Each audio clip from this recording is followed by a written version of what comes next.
Happy lockdown anniversary, everyone. Lockdowniversary. Is that anything? I am weak. It's 30 degrees. I am already dying.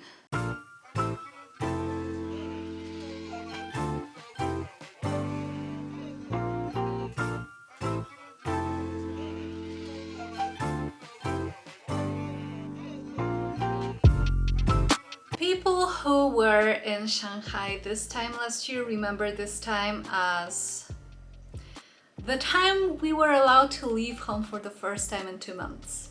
This video is going to be a stream of consciousness kind of thing because I've been trying to write about it and it just doesn't work. Let's just agree that lockdown wasn't the best of times. I don't think I know a single person who liked being in the lockdown, but me, I kind of liked it.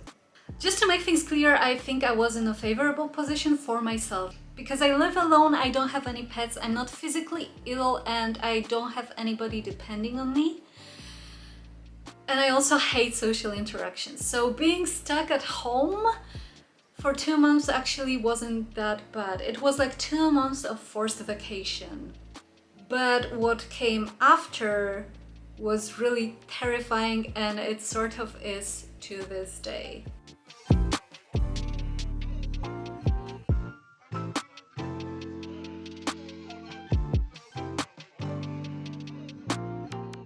Lockdown was something that sent a lot of people to therapy, either physiotherapy or psychotherapy or both.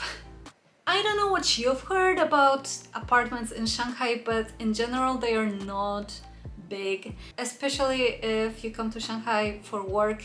Maybe you live in a neighboring city and you don't want to spend a lot of money on a huge apartment and you end up living in a dorm maybe. Maybe you don't have a kitchen. Maybe you barely have any space to stand up and walk around. Maybe all you can do all day is sit down. That was what landed a lot of people in physiotherapy, because sitting down for long periods of time is not great for your body. And I know people who, even a year later, are still in physiotherapy. My story was kind of different. I was thriving under lockdown. I suddenly found myself having time for a lot of things that I normally didn't have time for. Because, well, working from home cut down my commute time to 0. So what happened was that on the day they announced lockdown, my boyfriend suggested that I go back to his place, and then we would be able to spend what we thought would be 3 days of lockdown together. But I'm happy that I didn't, because maybe that would have ended our relationship. Not because we would be fighting a lot, but because of this forced dependency that we would have felt if we were living together at the time. It wasn't easy to buy things at that time, let's just say. And also, if something at your home broke down, then you couldn't get any help. And well, a lot of other issues that I won't go into detail right now. What can I say? The times were tough, okay?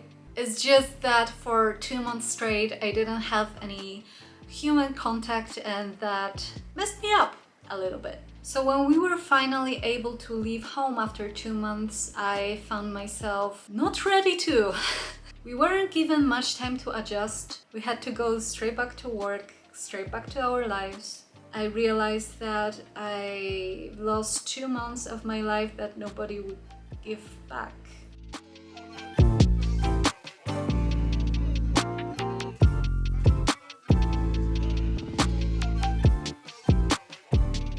The thing is, if you told me a year ago that only 12 months later everything will be back to the new normal, I wouldn't believe you, because at the time it didn't feel like a makeshift solution. It felt like something that we'll have to deal with for the rest of time. So you've probably heard about COVID test booths. Those were the booths that we were set up around the city so that everybody can do their mandatory COVID test every 48 hours. It's not that you had to do the test, it's just that if you wanted to do anything outside of your house, you had to have this test done. If you wanted to go to any public places, if you wanted to use public transportation, then you had to do it. And also I needed to do it for work because they were checking it like at the entrance to my building. Thankfully, it wasn't a problem and it was free of charge. The only thing that bothers me is how much waste it generated. The time that we spent from the moment the lockdown ended until the beginning of 2023 was quite uncertain because you could still be taken to the facility at any time. It only ended in January, I believe, when everybody got their fair share of COVID and we just braced through it, and now we're here on the other side. Oh, the second wave is on, by the way. And I was in isolation more times than I could probably remember.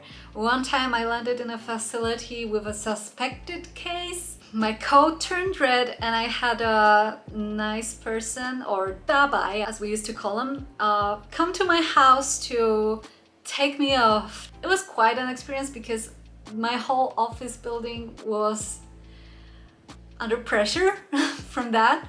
To this day, I'm not quite sure how it worked, and I don't think any one of my coworkers did. I received 3 different phone calls telling me what would happen, and ultimately only one of them was right.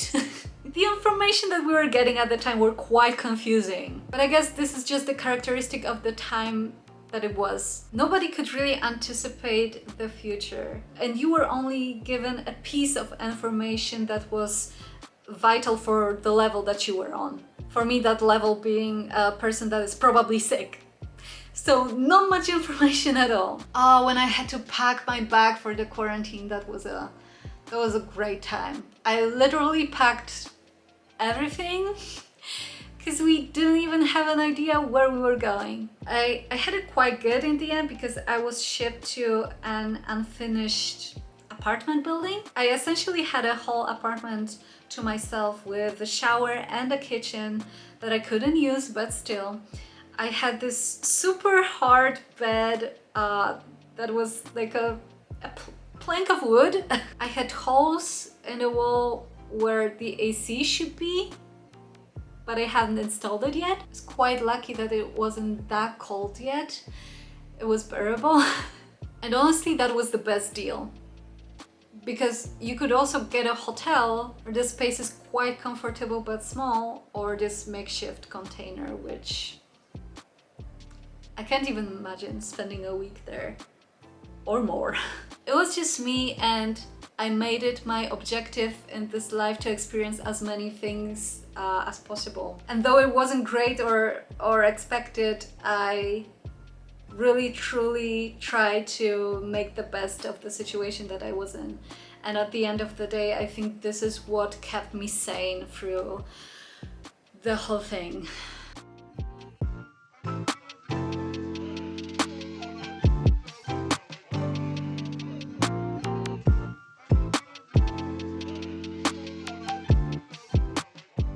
So depending on where you lived in Shanghai at the time, the treatment was kind of different. In Pudong, it was quite hard to get anything. I couldn't get drinking water for like 2 or 3 weeks.